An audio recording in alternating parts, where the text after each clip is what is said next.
क्या आपको हर समय खुद को साबित करना पड़ता है? क्या आप चाहते हैं कि दुनिया आपको पहचाने? लाओ त्से कहते हैं, प्रकट न करना ही दीप्तिमान बने रहने का रहस्य है।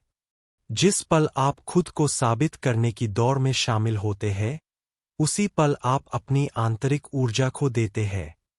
आपका अहंकार ही आपको क्षीण और दीन बना देता है।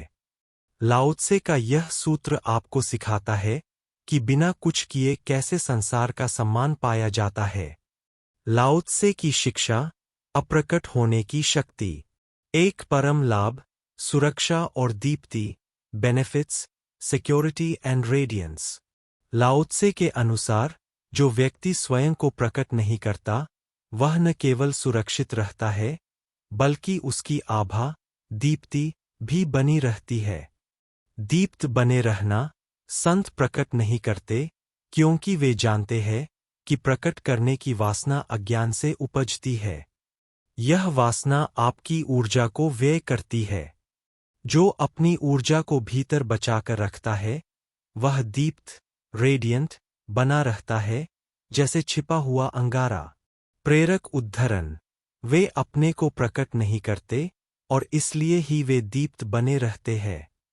दूरदिगंत ख्याति, जो अपना औचित्य सिद्ध नहीं करते, जस्टिफाई नहीं करते, उनकी सुगंध दूर दूर तक फैल जाती है।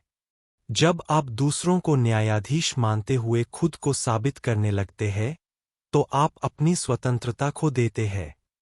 अहंकार से मुक्ति। अहंकार को जीवित रहने के लिए दूसरों की प्रशंसा की ऑक्सीजन चाहिए। संत इस आकांक्षा को त्याग देते हैं और अहंकार से मुक्त हो जाते हैं। 2 संतत्व का मार्ग, स्टेप्स टू अचीव सेंटहुड। यह सूत्र सिखाता है कि संतत्व किसी कृत्य, एक्शन से नहीं, बल्कि अभाव, नॉन एक्शन से आता है। प्रमाण न देना, सत्य स्वतः प्रमाण, सेल्फ एविडेंट होता है। उसे गवाहों की जरूरत नहीं होती। जो झूठ होता है, वही हमेशा गवाह साथ लेकर आता है।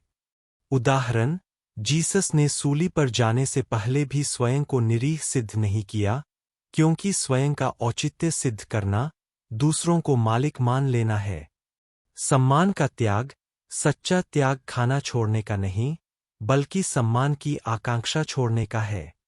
जिस दिन साधु सम्मान के मोह से मुक्त हो जाता है, तभी उसे त्याग का वास्तविक आनंद मिलता है।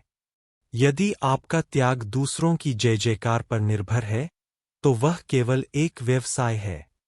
अप्रभावी होना, दूसरों को प्रभावित करने की चेष्टा हिंसा है। आप दूसरों को अपने जैसा बनाने की कोशिश करते हैं, जैसे मुल्ला नसरुद्दीन ने सुंदर पक्षी की कलगी काटकर उसे कबूतर जैसा बना दिया। संत किसी को प्रभावित नहीं करते, वे बस होते हैं। 3 लाओ त्से का सूत्र 48, ज्ञान की हानि। लाओ त्से का अगला सूत्र 48 इस बात को और गहरा करता है। ज्ञान के लिए सीखने वाला रोज कुछ न कुछ बढ़ाता है। ताओ के लिए साधना करने वाला रोज कुछ न कुछ घटाता है। घटाते घटाते वह ऐसी जगह पहुंच जाता है, जहां कुछ भी नहीं करना होता। सीखना बनाम भूलना। सांसारिक लोग ज्ञान को बढ़ाते हैं, लेकिन संत अहंकार को घटाते हैं। निष्क्रियता की शक्ति।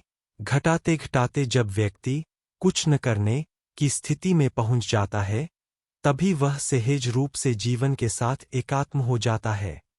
यह निष्क्रियता ही सबसे बड़ी शक्ति है। 4 सार और आह्वान। लाओ त्से सिखाते हैं कि आपकी सबसे बड़ी बाधा आपका अहंकार है, जो प्रकट होने और औचित्य सिद्ध करने में जीता है। इस अहंकार को छोड़ दें और स्वयं में टिक जाए। आपकी दीप्ति स्वयं ही संसार को दिखाई देगी, बिना किसी प्रयास के। आज से ही मैं कुछ हूं सिद्ध करने की दौड़ से बाहर निकलें, और आपकी आंतरिक चमक पूरे संसार को प्रकाशित करेगी। अगर आपको यह गहन दार्शनिक शिक्षा पसंद आई हो, तो इस चैनल को सब्सक्राइब करें और यह सूत्र दूसरों के साथ साझा करें।